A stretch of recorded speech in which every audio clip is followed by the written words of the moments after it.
Blue Beetle, the first Hispanic superhero on the big screen. Not the first Hispanic on the big screen, because I think that privilege goes to Namor, especially in the MCU in recent times, right? Obviously, Mexican heroes have been on the big screen, whether it be in Mexican cinema or in American cinema. But in recent times, the privilege goes to Namor, right? But he's not so bad himself. I mean, he's whiter than Namor, and there's a whole stereotype like, oh, they pick Mexicans, but they pick all the white Mexicans to portray them, which kind of is the case here. I mean, the family isn't. The family's a little bit more browner, especially George Lopez. George Lopez in the movie. Unfortunately, George Lopez, the comedian, is one of the least funny characters in the entire movie. I'm sorry, George Lopez. I find you funny in other things, but not this one. They should have replaced him with Danny Trejo. Danny Trejo is more the uncle type. He literally was an uncle in Spy Kids, but whatever. Anyways, we'll talk. And a Blue Beetle has its fair share of controversies because some people say, oh, they try to force, his culture on the movie. Like, they put in unnecessary times, which may or may not be true. We'll get into that. And then again, the people who be saying that, actually, I don't even think they said it, but there's some people who don't like it for different reasons. This thumbnail's been circulating the internet, and if I can't find the picture because they deleted it somehow, it said, let's taco about Blue Beetle. And they also use a picture of Consuela on the thumbnail, so not a good look. But some people try to make an argument against it, being like, oh, but it's like Tony Stark eating a burger because he's American. Which first of all further puts the stereotype that only white people and black people are seen as Americans, while every other race is just seen as their race. Because you know who's also American? Jaime Reyes. Yeah, he's American too. Did people forget that? He's also American. He's not just Mexican. He's American with Mexican descent or Mexican heritage. Because I don't know about you, but it's a hard pill to swallow for most Mexican Americans. Everyone in the world does not see us as Mexicans. They see us as Americans with Mexican blood in us. That's about it. I'll be using sports, but UFC rankings and boxing rankings, when they put top 5 Mexican boxers or top 5 Mexican UFC fighters, there is no Mexican American. It's literally just Mexicans born in Mexico. It's a hard pill to swallow, but it doesn't change who we are, but the world doesn't see us that way. So you further, portraying it that way. But that's also a dumb argument because, that's not his actual culture. His would be white culture, right? Like having shoes on the bed or something. Okay, that was a joke. But it's like, let me put it in a language most people can understand.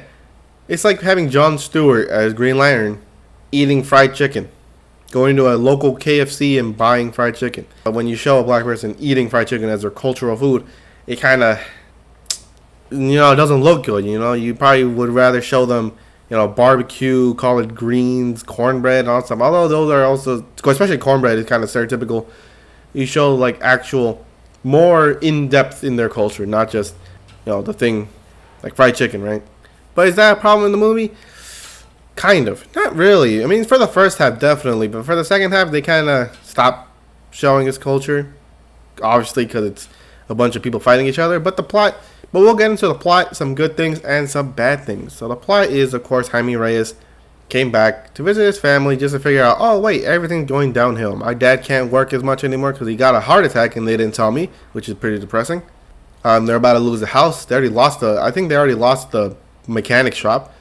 Oh, by the way, Mexicans working mechanics. Wow. Is that stereotypical? I don't know, but that's just one thing. That could be easily brushed off. Anyways, of course, he got his uncle, George Lopez, which I don't know if I said it, but he is the unfunniest character in the movie, unfortunately. And yes, you can make fun of me all you want, but I did not like his character in this movie, at least for the first half. The first half was horrible. Although I said we're going to talk about the bad stuff, I'm going to say it right now. The first half is trash. I mean, it had some good moments, but for the most part, it's alright. It's unlikable characters and all that stuff. But he has his uncle, his dad, his mom, and his grandma, and his sister, all living in the outskirts of the city. And of course, talking about how big companies drive him out of one place just to drive him out of that place later on, which is an actual issue. Don't get me wrong. And of course, he ends up meeting Jenny Cord, which is the daughter of Ted Cord. If you don't know him, he is the original Blue Beetle. That's right. Unfortunately, in the timeline, he died. But of course, meeting the daughter obviously gets him introduced to the Scarab, which, as if you don't know, we later find out the bug itself is sentient. And it can choose its host or choose to help whoever it wants. And that's how Ted Cord made all the technology he could, because the Scarab kind of just let him. It's like, okay, you want to use my technology, you can. But at the same time, the evil people also use it too. So it's not like, is it sentient when it figures out its host? Or is it sentient like all the time? Because it works for the bad guys and it works for the good guys too.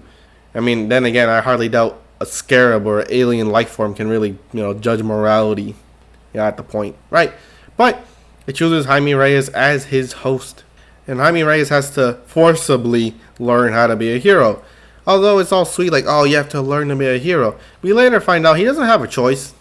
The bug is going to protect them basically at all times, meaning it's not like he's going to forget about the Scarab, because it hides pretty well on his back. He can still wear normal clothes and all that stuff. It's not like bulging out. But it's always going to come out, so it's like, okay, wait, maybe I could get it off. Nope, you have to die. You have to die for the Scarab to get off you. So it's not like he found the real way of becoming a hero. No, he either had to become a hero or just, I don't know, nothing. I don't say it was forced, but when people after you kind of get forced to be a hero pretty quick. And of course, there's evil people who use the Scarab to try to make replicas. Although they're not sentient, they're still machinery that could attach to a host and become basically a knockoff Blue Beetle, as we later see in the end. The completed form is a lot more bulkier, and I would say stronger, because he kind of whoops Reyes' ass pretty badly. But the whole thing is that they're trying to find him, and he has to work with Jenny Cord to go to her dad's lair to figure out, oh, how do we get it out? How do we defeat these people? And they fight, and they beat the evil woman, and they live happily ever after. And of course, the poor guy, the poor kid ends up getting the rich hot woman. I mean, then again, Jaime Reyes is not ugly by any means. I would say he could bag any woman he wants, but he was still poor. So still that trope. And the first bad thing is I hate the trope where it's like, oh man, I was so rich, but I was also lonely. I want what you poor people have, and that's like family. I mean, like, I would sell my family for $1 billion. I don't know about you, but $1 billion and you're lonely, that's a you problem at that point. If I had all that money, I'd be traveling everywhere. I'd be going to Japan, Europe, Asia. I mean, I already said Asia, but I'd be traveling anywhere. I wouldn't be all lonely or something. That's a you problem. By the way, she has daddy issues, if you could not tell. Also, mommy issues, because I don't want to say mommy issues because her mommy died, but she definitely had daddy issues. So Anyways, the good parts. Second half is pretty good. Good action, good dialogue. It does get pretty funny in the second half, right? The good action scene. I love the evil red beetle, right? It's not a red beetle because it's not like he has his own Scarab, but he basically gets a machinery type of Scarab, and his design looks really cool. Although it looks bulky. Hey, I like machinery, armor type characters, because I like Blue Beetle's design. I like his design, because one of my favorite characters is War Machine, and his is literally just a suit of armor that shoots a bunch of bullets. So, excuse me for liking that type of stuff. What are you, 5? Yeah, I am 5. I like guns. I like a boom, boom, boom, boom, boom. I love that type of stuff. Look cool. The ending's alright. Unfortunately, and it does pull your heartstrings a little bit, because unfortunately, spoiler alert, Jaime Reyes' dad dies. Yeah, the heart attack that was told in the beginning of the story. Yeah, it happens again, but unfortunately, Jaime Reyes cannot do anything because they capture him. And that's gotta hurt. I'm gonna tell you something. I would have broke anyone. I got sad in the theater. But the bad part, they were not kidding when they try to make you kind of know that he's Hispanic or Mexican. Why? Because later on we figure out the uncle, the dad, the mom, and the grandma are all illegal immigrants. Why? I don't know why. Why are they illegal immigrants? I don't know why. They just did it for, I don't know, maybe they searched up, how many illegal immigrants are Mexican? Oh, wow, that's a lot. Well, I guess we got to make them illegal. Like, I never got it. They kind of just put it there, like, hey, guys, they're illegal immigrants. Like, why? You didn't have to do that. It didn't add anything to the story that much anyways.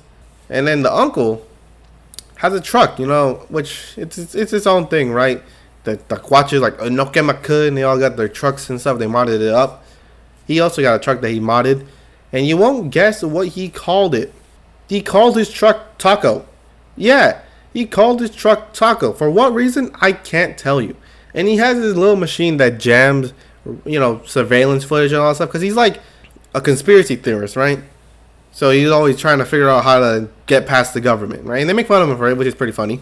They're like, "Oh man, I can't get off the truck because all the surveillance footage. Like they'll catch me." Like, "Oh yeah, yeah, because they'll be so happy catching you or something like that." Basically saying like, "You ain't worth anything, bro. What are you doing?" But anyways, what he called his machine? El Chapulín Colorado. If you don't know that, that is a Mexican character, right? Is this guy very famous? Don't get me wrong, he's very famous. Why did he call his machine that? Well, it's because it plays like a stop motion version of him on the screen. Why did they do that? For literally no reason. I mean, I don't know why he did that. He could have just jammed in like a normal guy, but they kind of have to show, hey guys, this is a Mexican character. Do you guys know that? Jaime Reyes is Mexican. Like, yeah, we get it. And when they play a lot of Mexican songs, which is not bad. A lot of it is good, but sometimes they put it in wrong scenarios. Like they only put it there to be like, hey guys, he's Mexican, right? Because they put this song El Rey by Vicente Fernandez, which is a good song. Don't get me wrong, it's a good song, but it doesn't fit well with the scene that was put in. It was put in the scene where the scarab attaches himself to Reyes, which I get. It's like, oh my god, the tone of this song is completely different from what's happening here. A horrific incident's happening. He's getting possessed by a beetle, and this song is playing. That's got to be funny. Like, no, it's not, right? And of course, they got another stereotype, which is not Mexican.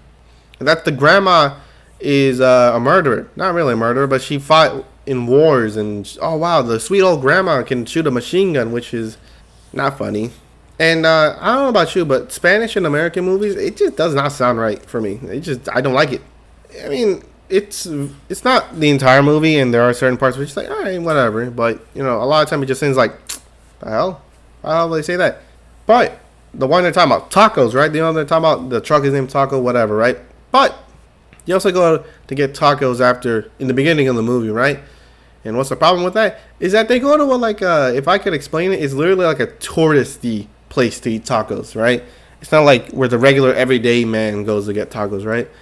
It's literally on the beach side. For what reason? Well, because it's touristy, right?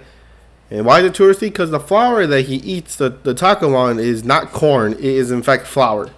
Flour is usually used for quesadillas and burritos. Taco Bell doesn't even do that. I mean, it sells a soft shell taco, right, with flour tortilla. But no one buys that. People buy the corn hard shell tacos. So the fact that Taco Bell did it a little bit better than yours is a little weird.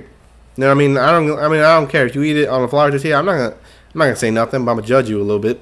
But is it good? I mean, it is a little bit unbelievable because all he listens to is Mexican songs, which if you cannot tell, he's Mexican. But he's a Mexican American. You would think that he'd be, rocking some Nike Air Forces or bumping some Kendrick or something. But just Mexican songs, that's not believable. Everyone, I mean, don't get me wrong, they definitely got a lot of it in their playlist, but they probably got like Future, Bad Bunny. I mean, I hardly doubt they could get the rights for that, but whatever. But that is just the bad. But overall, it is a future me talking. I forgot 2 points. I don't know if I said it because this is my second time. It's a little weirder in that they actually show a painting of Virgin Mary, right? If you don't know, a lot of Mexicans are Catholic, which means they hold, the Virgin Mary a little bit higher than what Christians do, right? Which therefore would insinuate that they're religious. Although every single time they talk about getting a gift or something, right? They always talk about the universe. The universe gave you a gift. The universe knows you. Even though for people who are religious, they wouldn't say the universe knows you. The universe gave a gift to you. They would say God. God gave you a gift. God knows you, right? Why? Because they're religious. The fact that they didn't put that in and I would assume specifically took it out is weird. Because why else would you have the Virgin Mary there if you're just going to make them not religious at the next second? They were like, the universe gave you a gift. If it was an actual Hispanic family, or a Hispanic family that, is Catholic, they would say God gave you a gift, not the universe. They would say God knows you better than anyone, right? They wouldn't say the universe. And that kind of, I don't say rubbed me the wrong way, but I just never got it. Why put religious imagery in there if you're not even going to make the family religious? the universe gave you a gift. No, he wouldn't say that. But that's just future me talking, right? I hope you enjoyed the rest of the video, right? You know, just another reason where they just put something that they would think Mexicans do, just for the sake of just putting it there, right? I think good movie because saying like it's a lot, but it's not trash. It's not trash. The first half is trash because the sister is annoying, the uncle's annoying, the grandma is portrayed pretty well, but I hate the uncle. I hated the sister in the beginning. They're like, oh yeah, down with the corporates. Like they're the reason why we're here. Like, bro, you literally decided not to go to college. They're like, oh, but Ray has also got a degree, but he didn't. But he ended up getting a job taking gum off of a table, which is, I don't know, is that commentary on not going to college or something, or whatever? Right, but anyways, of course, is another stereotype.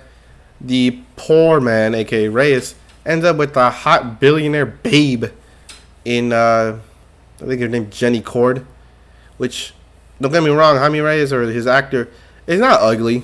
He's not even average. I get it, he can bag anyone he wants, but, you know.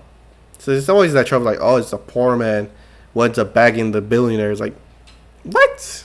I talk to a billionaire, I get pepper sprayed. But then again, I am no Zolo, so that's his own thing. But overall, it's a good movie. The second half is good. The first half is trash. And not trash, but I don't know. It's weird. Cause it's like, oh, wow, this. Some people are like, oh, my God, I finally found someone that represents me. Their family's annoying as hell if you relate to them, because their family is kind of annoying. Like, if someone says, I would want to punch them. Like, on God, I'd be like, bro, you annoying as hell. Like, they give it, like, obviously in the trailer, it's like, oh, they put a scarab in a burger box, and they said, oh, protect it, don't open it. They're like, oh, don't open it. Oh, they told you not to open it, but I'm gonna open it. Like, bro, I'll beat the hell out of you. What are you talking about? A billionaire gave me something to protect. I'm protecting it. What if I get $1 million for doing it? But nope, we open it, and then I get infected by a scarab. Yeah, I don't know if I mentioned this before, but the whole thing, like, oh, he had to learn to be a hero. I mean, yeah, kind of forcibly, because the only way to take the scarab off is by literally killing yourself. And yeah, overall, I would rate this movie, I gave it a solid 7 out of 10. Would I rewatch it? No. Is it trash? No. But it's good. The second half is really good. It's just the first half and some certain parts in between. It's all right. You know, it's a good movie. Obviously, if you're Hispanic and you want to watch it to support your fellow Hispanic superhero, you're not gonna regret it. You know, you're not gonna regret it. But what's the sad part is I actually watched this on, I think it's International Movie Day or National Cinema Day or something, right? Where all the movies are $4. And the only time where I ever saw Blue Beetle almost sell out was on the day that it cost $4 for a movie ticket, which is pretty sad. I mean, me personally, I think we should wait for the live action. I actually don't know. You know what? They ain't wrong. There's not a lot of Hispanic superheroes. If you're gonna watch the movie, I say it's a good watch. I mean, there's probably better movies out right now. Probably Gran Turismo. I didn't watch it, but people say it's really good. If you are gonna watch something in cinema, I would probably not recommend this one. But if you want to support your fellow Hispanic, yeah, you can watch it. You'll somewhat enjoy it. And yeah, that's the end of the video. Hope you enjoyed the review. Hopefully we get to see more Blue Beetle. I mean, Blue Beetle's a cool character. It's just the movie he was in. I think he's better off in a teamwork movie, but whatever.